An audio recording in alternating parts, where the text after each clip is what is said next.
again. I know that guy still feeling hard about how the game ended, but shout out to Missouri, man. It was a good game. So, and who's next in Auburn? Who's the guy that we're going to be talking about next year? We're not talking about right now. I would say Wesley Snyder. I think he's going to surprise a lot of people. Man, athletically, he's a freak. Has all the measurables.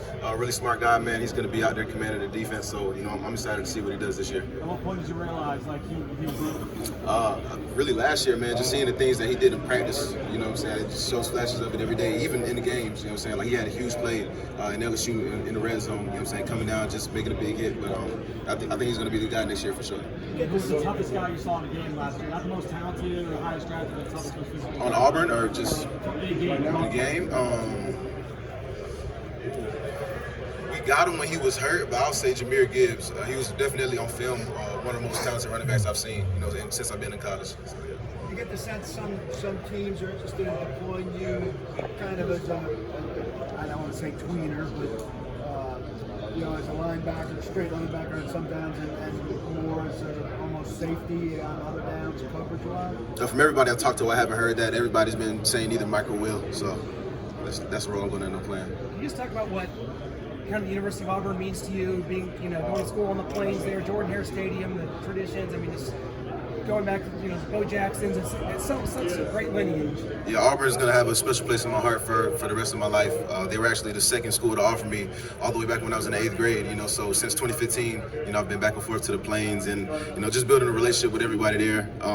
Great town, man. Every time I'm walking around, people show love all the time. Taking pictures, things like that, and just giving me words of encouragement. But learned a lot while I was there, and I'm never going to forget it, man.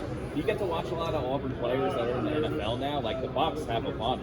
Carlton Davis, Hughes, free agent application for it as well. Yeah, man, it's crazy, man. Just seeing guys that I've played with that are already in the league, man. Other guys like Daniel Thomas, Derrick Brown. It was amazing, just talking to them, getting tips from them about the things they went through their rookie years, and trying to apply it to mine this year coming up. Out of the guys who are already in the league, who would you say is the player that your game is most similar to? I would say a few guys that I do like to watch, Fred Warner, Eric Kendricks, and then Bobby Wagner, for sure. Why? Bobby Wagner for his block destruction, completely. I think he's one of the best in the game at it. I feel like Fred Warner is, probably the most complete linebacker in the game. He does everything really good. And Eric Kendricks, man, he's really good in his pass coverage. He's also a really well-rounded player, but I'd like to study his pass tape. Have you met with the Bucs at all during this process? Informally, yes, sir. Yep. How about the Steelers? I haven't met with the Steelers, sir. When you do meet with these teams, what impression do you hope to make sure they leave here with? Right, that they're looking at a guy who's very serious about his craft, that I'm going to be putting in the extra work to make sure that I'm going to be the best that I can for the team, man, that I'm looking forward to, my rookie season, just earning the respect of everyone in that organization, knowing that, I could potentially be a guy to help lead that defense. How tough is it as a rookie to go from big fish, small pond, you're the guy, you're the big man on campus to rookie, Right. How tough is that transition going to be? It's kind of, I'm pretty sure it's going to be like almost the same as it was from going to high school to, college. But I'm going to just approach it with the same thing, man. Just put my head down and work, earn the trust of the vets around me so they know that when I'm on the field with them, I'm not a liability, let them know that I'm serious about my craft. So, sky's the limit from there. What part of your game translates the best that you see to the next level? Definitely the speed, man. This is the highest level, man. All the games going really fast, so I think I can run with the best of them for sure. Owen, scouts are coming through hundreds and hundreds of hours of tape with you. If you want to point to something that shows your mental approach, the student of the game that you are, what game should they watch to see what you are mentally? Mentally, I would tell them to watch Texas A&M and then Penn State. Why? For sure. Just the plays that I was making, calling things out before they happen, how vocal I am, you can see it on tape as well, and just the plays that I made those games. I know last season didn't kind of go how you guys wanted to as a team, but for you personally, what was it like just after having your junior year kind of derailed by that injury to stay healthy for the whole year? It meant a lot, going into every season, the guys always say, stay healthy, you can kind of brush it off a little bit, but after going through that junior year, you kind of see how important that is. But, man, I was just really happy to make it through, with no nicks and bruises that made me miss any time. And, yeah. You guys went through some coaching changes there in Auburn. I mean, how challenging was that for the team? And as a leader, how do you kind of keep that group together through the adversity? Right. Really, well, thank God we got Cadillac, to finish the season with us. All the guys already love him, so it's kind of easier to keep the guys home to get in together. But, once the transition went from, Gus to Harsin, there was some mixed thoughts in the throughout the team, but the message that I was giving out to the team was, man, we're all here. We all committed to this university. We've bled together, worked together all this time, man. So if anything, man, we're going to play for each other. That's the most important thing. What do you think went wrong during Brian's Harson's time at Auburn? What do you think went wrong during Brian's Harson's time at Auburn? I can't really speak that much to it. I don't want to, say anything crazy about Harsin, but I'm pretty sure all the fans saw what happens. Everybody got their own opinion about it. So. How do you think going through all that adversity and all those coaching changes? How do you think going through all that adversity and all those coaching changes will help you going to the next level? Yeah, what's good about that? Even in high school, I had 3 different head coaches. Went through 2 coaching changes in college, so it's going to be able to show coaches. Also play for 3 different defensive coordinators in college, so it's going to be able to show the teams that I can adapt quickly. Because even in the league, it's a revolving door all the time, man. So. Even throughout this, I've learned that, all defenses are very similar. The languages are just different. It might be like my freshman year, we had the Mike and Will, traveling different sides. And, Coach Smith last year, we just had our safety doing most of the movement. So all defenses are mostly similar, what I'm saying? Just the language is different, maybe different moving body parts. But it's going to be able to show the teams that I can adapt quickly. Yeah, playing for that many coaches, does that help you to take a little bit from each coach and be exposed to that many different coaching styles? I'm sorry, it's kind of hard. Yeah, no problem. Does that help to take a little bit from each coach and be exposed to that many coaching styles? It definitely does, man, because if there's a change that happens in the league, man, I'm going to be ready for it. Obviously, you're a ridiculous athlete, able to flow like sideline to sideline, but also like cover. Is that something that teams have talked to you a lot about, like your potential like as a coverage linebacker? Definitely. I have a good amount of tape out there, man, coverage with tight ends, taking running backs up the sideline on wheel routes and stuff. So it's definitely a perk to my game because I don't have to come off the field on 3rd down. Have you had the chance to meet with the Steelers at all? And if so, what have those meetings been like? I haven't met with the Steelers yet.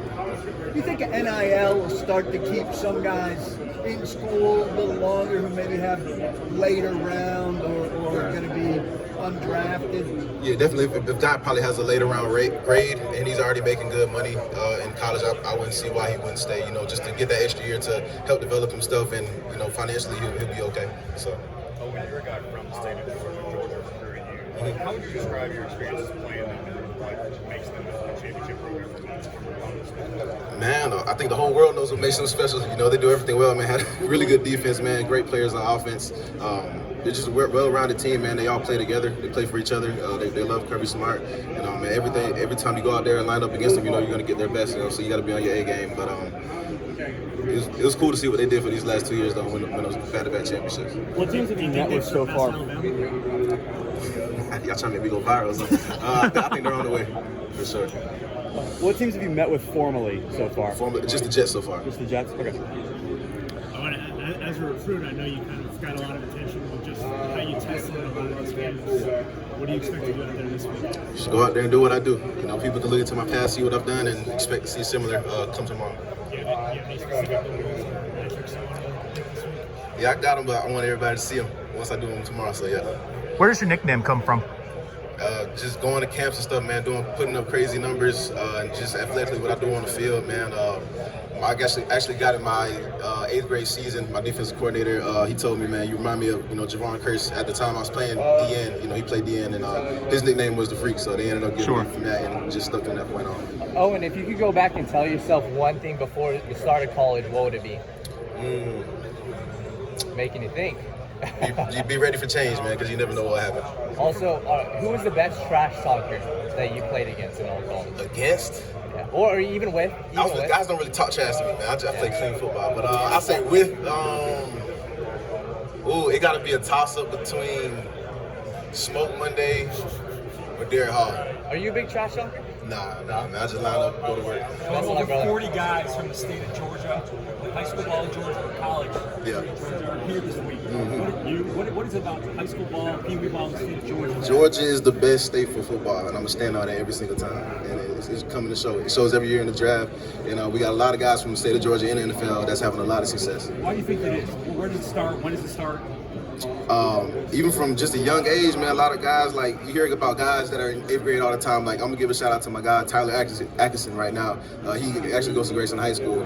He's getting invited to all the Rivals 5-star challenges and stuff, going against high schoolers, dominators. So I really feel like at a young age, the talent is found and it just develops into something crazy. Hey, how you doing? First of all, fellow Georgia boys, so Yes, everything sir. you said is accurate. For sure. Have you had a chance to meet formally or informally with the Cowboys? Cowboys, not yet. Okay. Not yet. Talk a little bit about what it would mean if you had a chance to join, linebacker court led by Michael Parsons, coordinated by Dan Quinn.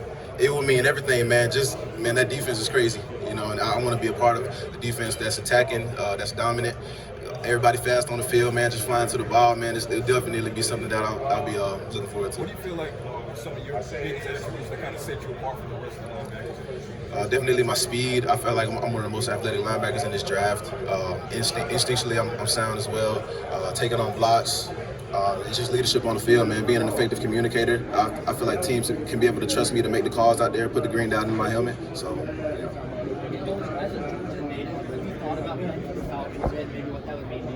Yeah, I actually talked to them yesterday as well. I'm actually gonna go out there they have like a local guy day that all the local guys come through, but it would be huge to stay home and be able to play for them. Were you a Falcons fan? Oh, yeah. Yeah, so I actually I didn't start playing football until 7th grade, so I didn't even watch football growing up.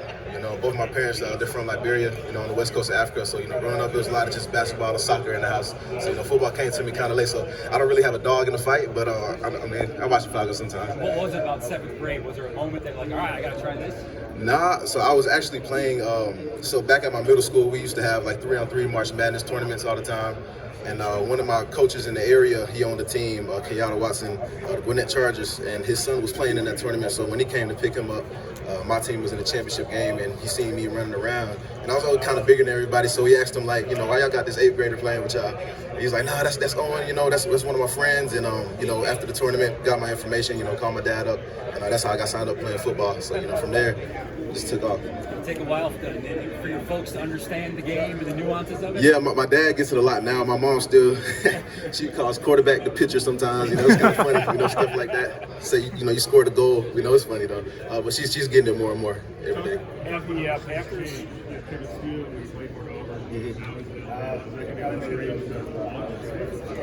Man, I wish him. I played for him. Man, I like Coach still a lot, man. So I wish him nothing but success over there. But I think he was at Alabama before. So yeah, I guess he's going back home or whatever. So, yeah.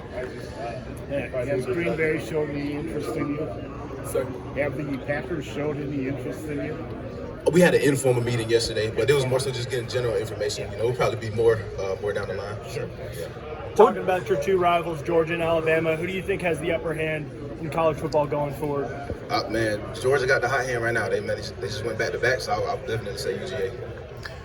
What would you say has been the biggest change? I appreciate you guys.